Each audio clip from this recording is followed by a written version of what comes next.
Gözün aydın ey ana vətən, şəhidlərin batmadı qanı. Sefer çaldın bu savaşta sen, Qalib adın gəzdi cahanı. Uca dağlar boyandı nura, Körpülar nəğmə söyləyir. yollar boyu açıldı günlər, ay ulduzlu bayraqlar qoşar. Xarı bülbül qalxıbdı təzə tər. Bayram edir cəng ilə şüsa, igid əskər ağ olsun özün. Sağ ol desəm alsalar sənə, Azad edib torpaqlarını, fərəh verdin millətinə.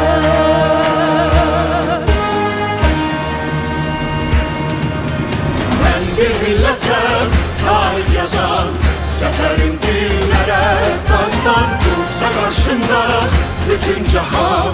Vermərəm öz torpağından. Ben bir millətəm, tarih yazan. Şanlı qələbəm çıxmaz yadda. Bir ağızda deyək hər an, yaşasın Azərbaycan.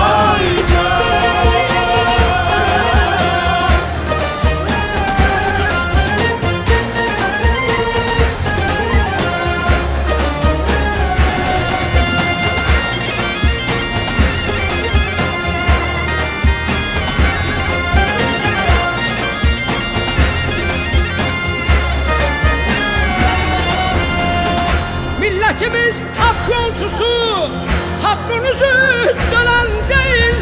Bayrağımız İsrail'lidir,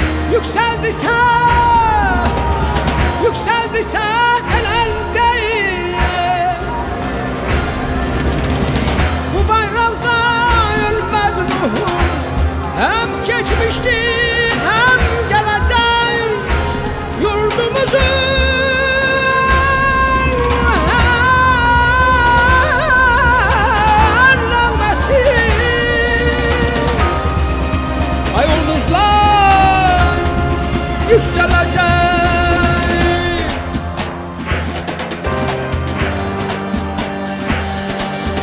Ben bir millətəm, tarih yazan.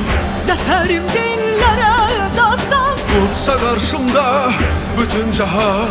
Vermərəm öz torpağımdan. Ben bir millətəm, tarih yazan. Şanlı qələbəm çıxmaz yaddan.